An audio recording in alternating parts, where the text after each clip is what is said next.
I go by Charisma Grace, but my official name is Genevieve Walker. My full name is Olena Stepanova. My name is Joel Buchanan. My name is Katerina Stepanova. Mayra Eva Ospino Cárdenas.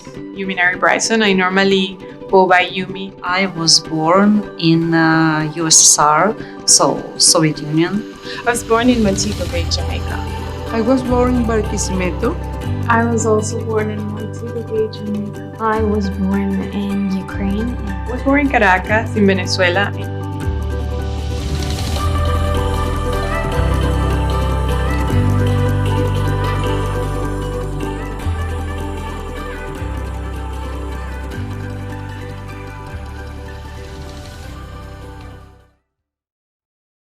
I spent 25 years working in the oil industry in Venezuela. And I decided to retire because I have a beautiful project to move here to Canada because my daughter was already here. I thought that coming as a family was the right thing to do. When I graduated from university, I had my daughter. And before I moved to Canada, I worked in accounting almost 12 years. So I have a big background in my home country. I was young and I was, okay, I need to find something that I need a career, I need to have something, I need a skill. And I decided on nursing, because after I had Joe, at that time she was a baby. She was probably about 2. So, and the nurse was so good to me. She was a midwife and she treated me so well. And I said, well, that is something that I see myself doing. I could be that nurse, I could be that person. Halifax is a big city and more opportunity, more activity for kids. The most important for us was my daughter get university here. So it was one reason why we moved to Nova Scotia. In Latin America, we are, of course, very family-oriented. Children, even growing older, they live with parents until they get married. So when we moved here, in my mind was, for instance, that my daughter was coming to live with me. And we were, again, a big family like we were before she moved to Canada. Well, in our first conversation with her, she said to us, well, no. I have my own apartment. I am living alone. Why I'm going to be moving back with you? Okay, I said, well, that's true, but don't move too far, okay? I knew in the depths of my heart that it was a sacrifice, that I had to stick with it. I had to ground myself, pull my sleeves back and just ground myself and remind myself of why I was here, daily. Because every day I wanted to go home. And, so it's just, I knew that I had a purpose here. But I also was just throwing a tantrum every day. Recognizing that it's okay to feel this way, to miss your child. Who wouldn't? To miss your mom and all these things, but I can't just up and go. It seemed very inviting, but it wasn't the right thing to do at this point. And the MBA, it wasn't easy. It was a hard program in general, but I was here to do what I wanted to do. At the same time, then I guess my mom came to visit me for the summer, and then I guess that's where the plan started to brew as to why don't we immigrate. And I wasn't convinced at that time, even when she said, let's just fill the paperwork, let's do this, let's try and see it. I was like, okay, well, I'm gonna go along with this idea. But as I said, I never thought I'm not coming back home. Yeah, I knew why she came because of a job opportunity. So, and she dragged me along with her. So, yeah, but I miss Jamaica a lot. So, But I think at that time it kind of caused a bit of a struggle because my boys, they went to grade 1 and kindergarten. They didn't do much in school. They had to focus on English. And these kids, they picked it up very fast. And the kids, they meet new kids. There was a lot of immigrants in school, so they kind of got friends very fast. For me, it was different. I was struggling a lot emotionally because I was a teenager and it was hard to learn language. And I think that's when my parents kind of were missing that part, that it's hard. So they were pressuring me towards my school, even though they didn't see that I didn't do well emotionally because I was lonely. I didn't have anybody. Toda. Toda? Yeah, that's the name of the group. And I would go every Saturday to practice. We danced mostly gospel music, and we would perform. Concerts. Yeah, and a lot of people would come. So it was really fun. I had a lot of fun. It was nerve-wracking, but after a while, I got used to it because I had to compete for my school. So I got used to the big crowd, even though I was scared. School had a lot of clubs for kids. And one of them was a Ukrainian national instrument, which we call bandura. It's an instrument that you use only in Ukraine. They don't teach it anywhere outside of it. It's something between a guitar and an arf. You put it on your knees and you raise one hand and you play with another. So there is more than 80 strings to play. And with your left hand, you use it only on the top ones. So it would give that beat. And as all instruments, you need to put it on the right key. And I was not able to do it. So only my teacher used to do it. And you have to have a special instrument to do that. And I couldn't afford buying them. And if something would happen to instrument, if it's always happens, you break the string rips or whatever, I had to have an actual person fix it.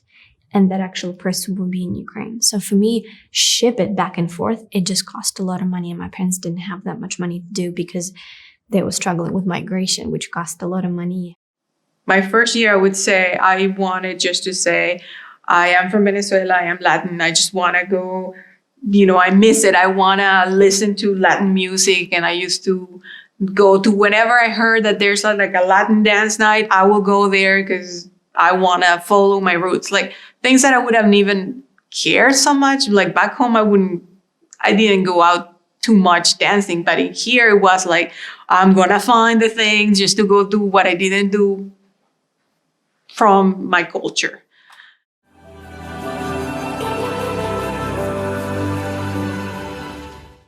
It was a bit boring since I didn't really have any friends or people that hang out my age, but it was also great seeing my mom for a year. Or just under a year, but it seemed like a year. Yes.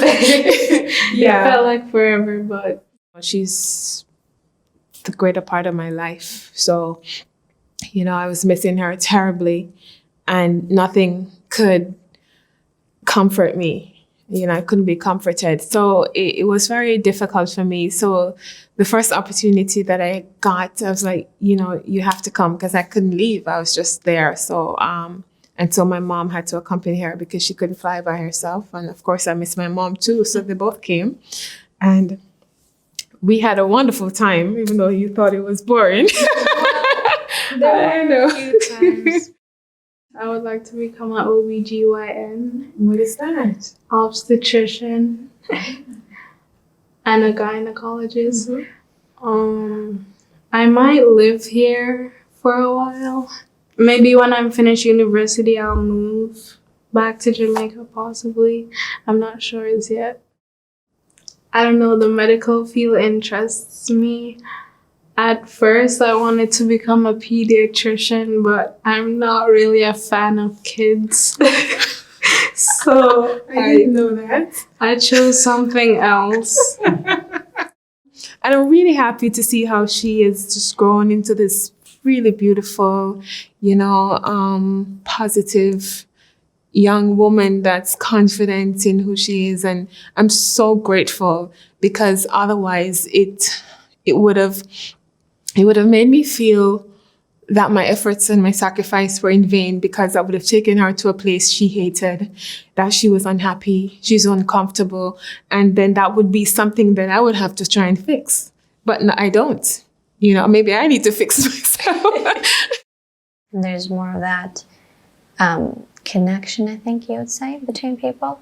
But from Canadian culture, I would say I am much more open-minded than a lot of people back home, that my parents are, for example, because of just the way they grow up and the way they view the world. I am a little bit more... I've had experience in Ukraine, so I know how Ukrainian people think back home.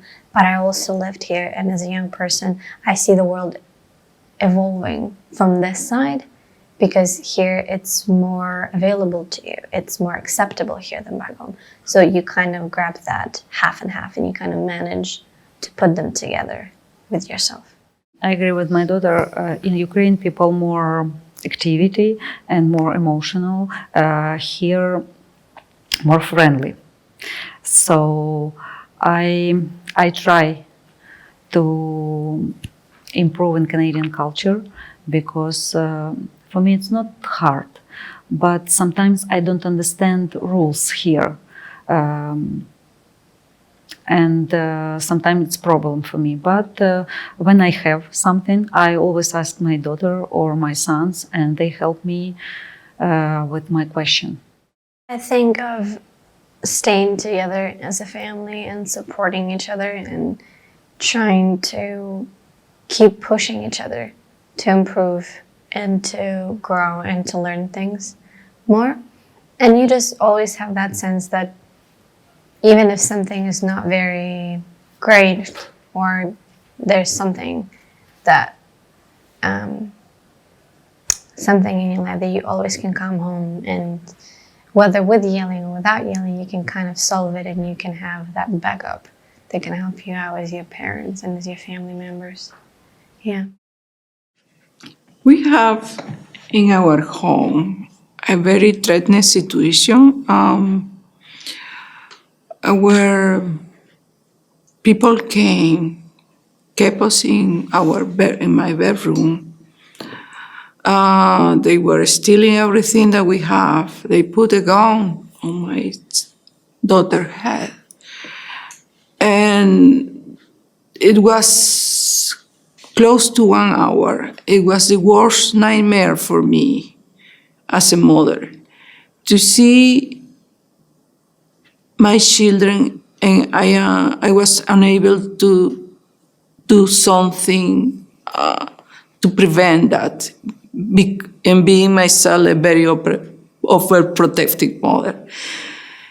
That situation changed my mind internally, my soul. It was too much that was imposed on me. I felt really constrained into what I could do, and I think I don't think I could have a good relationship with my children right now if I behave the way that my mom used to do, and it was different times, right?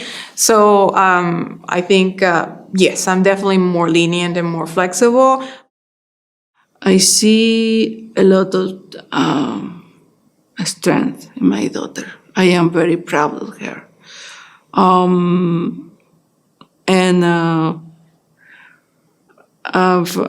Even though I see her at her age now, in my mind, she still is my little one.